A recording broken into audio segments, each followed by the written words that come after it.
Welcome back, everybody. Now today I'm going to give you a quick overview of my visit to CES here in Las Vegas. Now I don't really want to go and mess with all the giant booths they have. That's covered everywhere else. I wanted to see kind of the off the beaten path booths that I could find, and I found a few of them, and then I got kind of tired and left. So the ones I visited are the ones you don't really hear about on the news for the most part. So I spent my entire day there. Now when you first get there and you walk in, it's pretty overwhelming. There's just a wall of people, just people everywhere. There's all these different convention halls, and you don't even know which one to go to. It's easy to get lost in there. Fortunately for me, I had an exhibitor pass. Now I wasn't an exhibitor, but I got an exhibitor pass. So I got in an hour early, so I got to see some of the stuff before the crowds came. The first thing I noticed were some Jaws pinball machines, and I figured I'd jump on there before the crowd gets there. So I played a few rounds of that just to get myself kind of loosened up.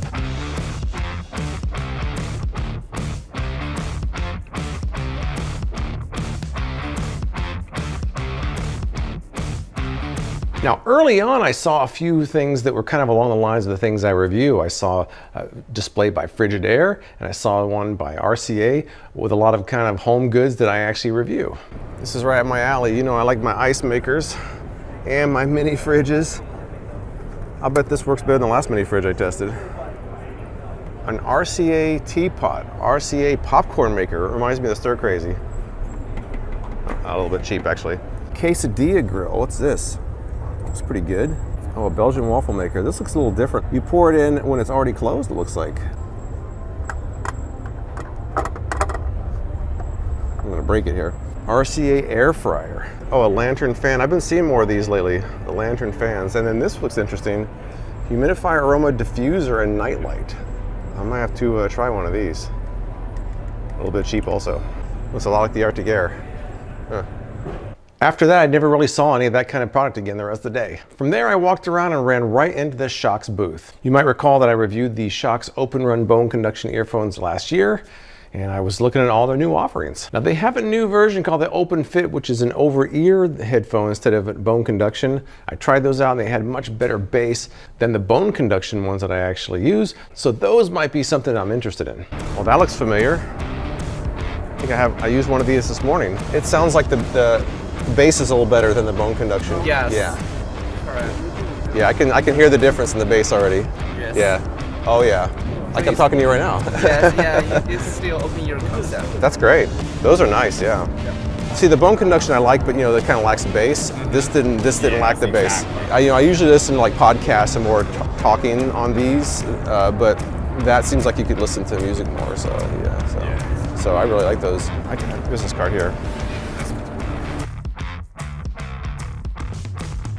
But after I spent quite a while at the Shox booth, I kind of noticed walking around that I saw a lot of car-related tech. It seems like every major booth had something with a car in it.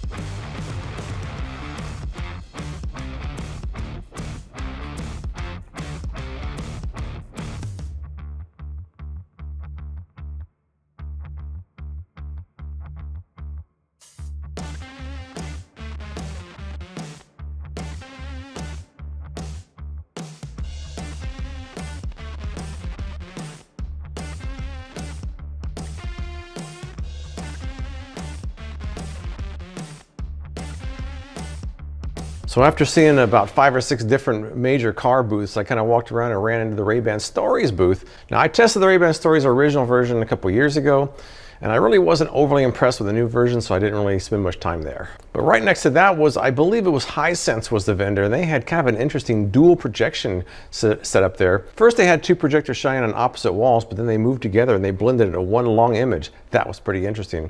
These 2 screens can actually blend together to form one large image that's perfectly blended together. Look at that. Whoa.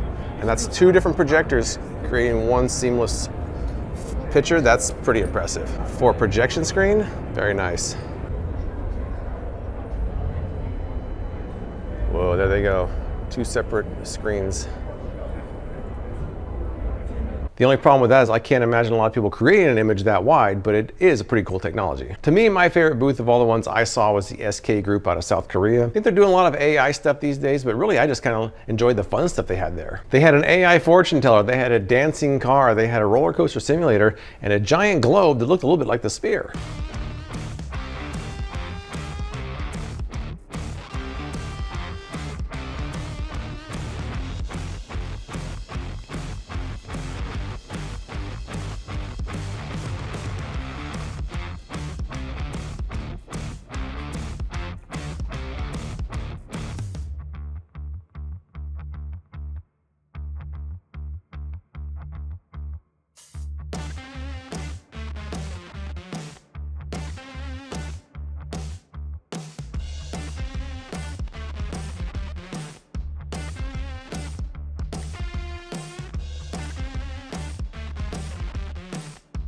AI Zoltar is reading your new year fortune. See what 2024 brings here. Check.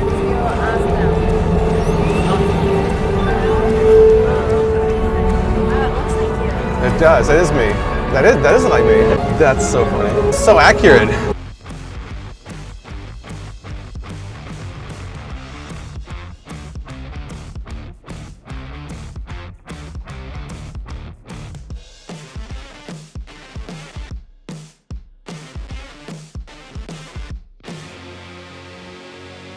There was a whole bunch of other smaller booths there. There was an underwater scooter that looked kind of interesting. There was also a robot bartender that they said they'll be available in the next couple of years. And we have robot bartenders here in Vegas. So to me, that really wasn't impressive as a new technology, but I still find it kind of interesting. I had a lot more than I wanted to see than that, but after 5 hours of walking around, I was kind of done. I just said, that's it. I've seen enough and I'm ready to get out of here. So I bounced out of there. So I didn't really hit a lot of the booths I wanted to see. But I did really want to kind of stick around to the off the beaten path booths, and I did find quite a few of those. It seemed like everybody was hitting all the big booths, and I wanted to avoid that. So the ones I looked at were kind of interesting, but just a really small snippet of what's available there at CES. But that's the update for this week. I'll be back in another couple days with my next review. I appreciate you watching, and I'll see you next time. It's a pizza vending machine, and it's all sold out.